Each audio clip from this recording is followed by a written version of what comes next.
की ओर से आचार्य भगवान के चरणों में त्रिबार नमोस्तु नमोस्तु नमोस्तु। और जो भव्य आत्मा यूट्यूब दिव्यवाणी चैनल के माध्यम से इसका आनंद ले रहे हैं उन समस्त भव्य आत्माओं की ओर से गुरुदेव को त्रिबार नमोस्तु करते हुए आज का पहला प्रश्न लेकर के हमारे बीच में उपस्थित हो रहे हैं तमिलनाडु की राजधानी चेन्नई से श्रीमान सुरेश कुमार जी जैन बोहरा। आपके चरणों में त्रिबार नमोस्तु करते हुए प्रश्न कर रहे हैं कि सम्यक्त्व की पूर्णता किस गुण स्थान में होती है? कृपया शंका का समाधान कीजिए। सुरेश चंद जी बोहरा को आशीर्वाद। आपका प्रश्न है कि सम्यक्त्व की पूर्णता किस गुण स्थान में होती है। सम्यक्त्व की पूर्णता 13वें गुण स्थान में होती है। सम्यक दर्शन 10 प्रकार का होता है। जब परमाणुगाढ़ सम्यक्त जो होता है वह 13वें गुण स्थान में होता है। जब उस 13वें गुण स्थान में जीव पहुंचता है तो जो श्रद्धान किया था वह प्रत्यक्ष उसको हो जाता है और वहीं पर उस सम्यक दर्शन की पूर्णता होती है, जिसकी शुरुआत 4थे गुण स्थान से होती है। आशीर्वाद।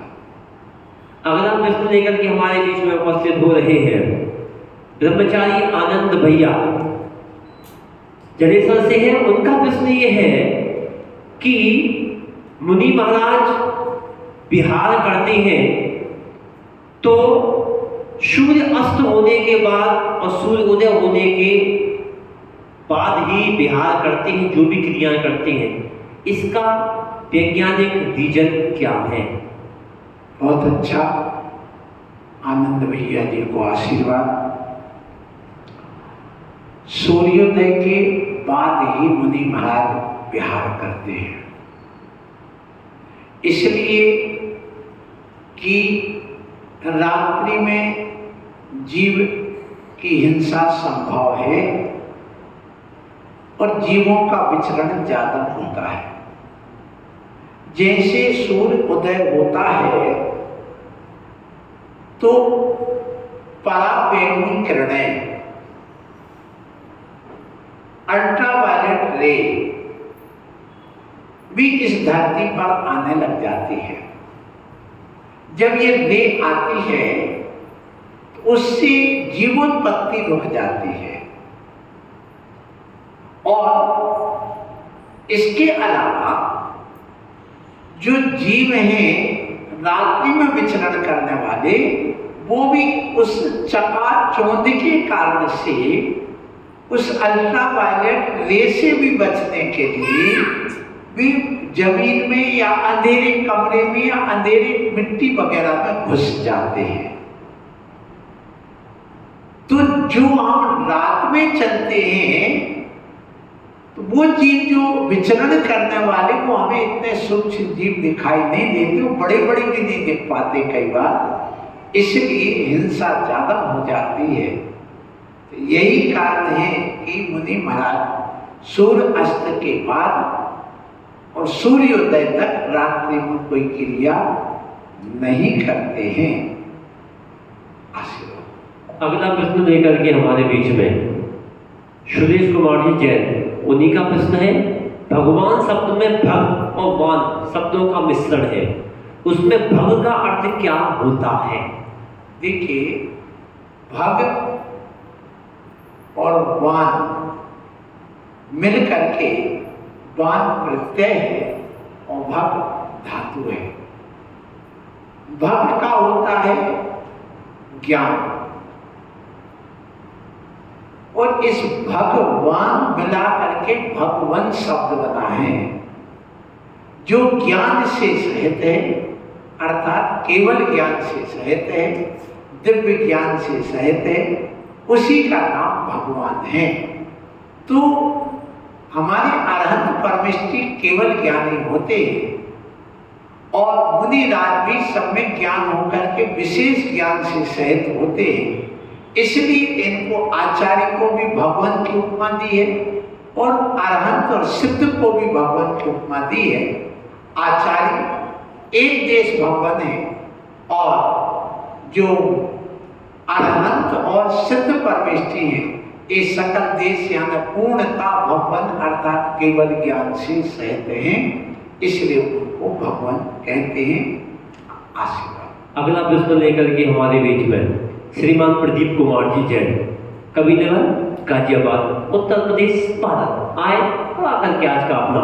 श्री मेरा प्रश्न है, आज सुबह आपने प्रक्षाल और शांति धारा के उपरांत बताया था पंचामृत के बारे में कि 5 जल को मिलाकर ही वही पंचामृत कहलाता है। और आप अभिनंदन सागर जी ये शिष्य हैं और एक अनेकांत सागर जी महाराज हमारे आचार्य, वो भी उन्हीं के शिष्य हैं। फिर ऐसा फर्क क्यों कि वो उससे कराते हैं पंचामृत से ही? बहुत अच्छी बात। समझ गया हूँ आप मेरा। हमारे प्रदीप भैया का प्रश्न है कि एक ही गुरु के 2 शिष्य हैं, आचार्य अनेकांत सागर जी और आप यानी कि मैं।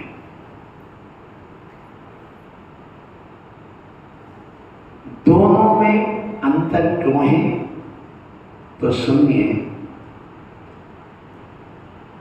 हमारे गुरु महाराज ये कहते हैं, अभिनंदन सागर जी महाराज, कि जहाँ जो परंपरा है उसमें कभी हस्तक्षेप नहीं करना। जहाँ जलाभिषेक होता है वहाँ जलाभिषेक में आप हस्तक्षेप ना करिए, और जहाँ पंचामृत होता वहाँ भी आप हस्तक्षेप मत करिए। तो जहाँ जो होता है वहाँ मैं देख लेता हूँ, लेकिन बचपन से ही बुंदेलखंड में रह करके हमने कभी पंचामृत नहीं देखा, जलाभिषेक ही देखा है। और जब हम आगम की बात करते हैं तो आगम में जब हम पाते हैं कि जलाभिषेक में भी वही बात है जो मैंने आज सुबह कही थी। आगम पहले है, गुरु बाद में है, क्योंकि आगम के अनुसार गुरु चलते हैं।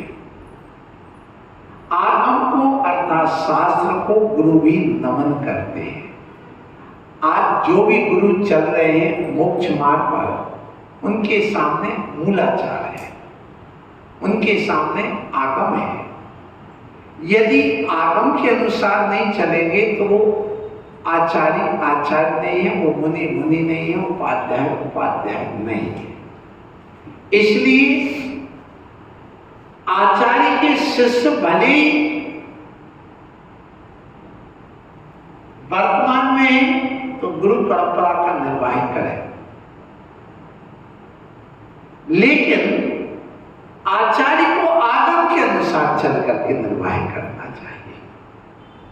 इसलिए हम ये दोनों बातें यहाँ पर स्वीकार करते हैं और दोनों बात रखते हैं।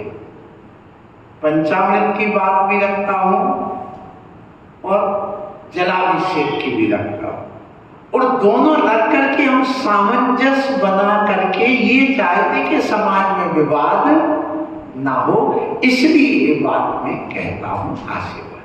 अगला प्रश्न लेकर के हमारे बीच में सुरेश जी बोहरा, उनका प्रश्न है, महावीर अष्टकम की तरह क्या वर्तमान के किसी भी आचार्य का अष्टकम बनाकर उसका पाठ कर सकते हैं क्या?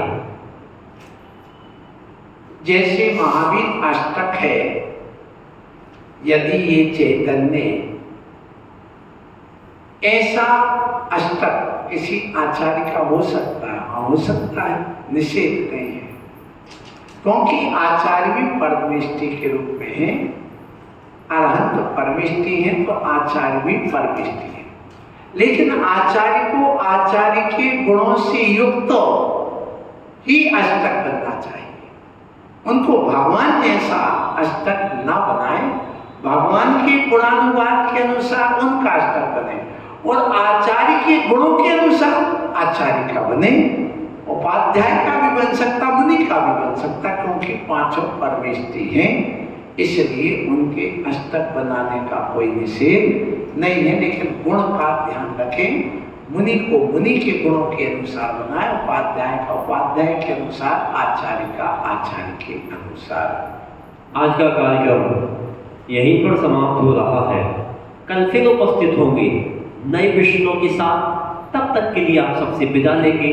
इसी कार्यक्रम को यहीं पर आप सबको ओर से आचार्य भगवान के चरणों में तेरी बात नमोस्तु नमोस्तु। नमोस्तु नमोस्तु।